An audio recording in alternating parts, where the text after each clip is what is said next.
Back cut பண்ணிட்டோம், sleeve cut பண்ணிட்டோம், ஃப்ரண்ட்டும் cut பண்ணிட்டோம். இப்போ நம்ம பட்டி பீஸ், அதாவது இந்த பேக் கிட்ட விட்டோம் பார்த்தீங்களா, அந்த பீஸும் இருக்குது, நமக்குள்ளே எக்ஸ்ட்ரா அந்த பீஸும் இருக்குது. நமக்கு தேவையானது ஒரு சைடுக்கு 3 பட்டி, அப்போ 6 பட்டி பீஸ் வேணும் நமக்கு. இதில் தாராளமாக இதுலேயே நமக்கு கிடைக்கும். சில துணிகள்லாம் நமக்கு இது கிடைக்காது, அதுக்கு வந்து உள்ளே வேறு துணி வச்சு நீங்கள் கட் பண்ணிக்க வேண்டி வரும். இங்கே ஒரு கோடை போட்டுக்கோங்க. இது வந்து தையலுக்காக, இது நம்ம கட் பண்ண போகிறதில்ல, இது தையலுக்காக நம்ம கொடுத்துருக்கோம். இந்த இடத்துல கரெக்டாக உங்கள் பட்டியை நேரம் ப்ளேஸ் பண்ணிக்கோங்க. இங்கே ஒரு 1/4 இன்ச் விட்டுக்கோங்க, ஏன்னா உள் துணி இவ்வளோ தான் இருக்கும்.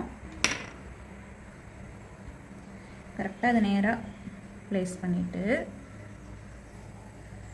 உள் பக்கமாக எடுத்துக்கோங்க. இந்த கோட்டில் இருந்து துணி நகரவே கூடாது, அப்படியே தான் இருக்கணும். ஏன் நீங்கள் அளவு ட்ரேஸ் பண்ணி எடுத்துக்கோங்க.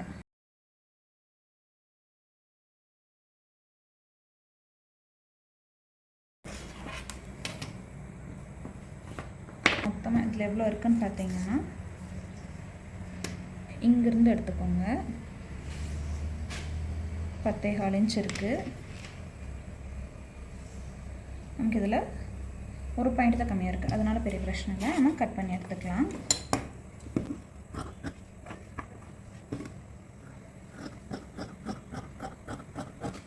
இதே மாதிரி இன்னும் 3 பீஸ் நம்ம கட் பண்ணி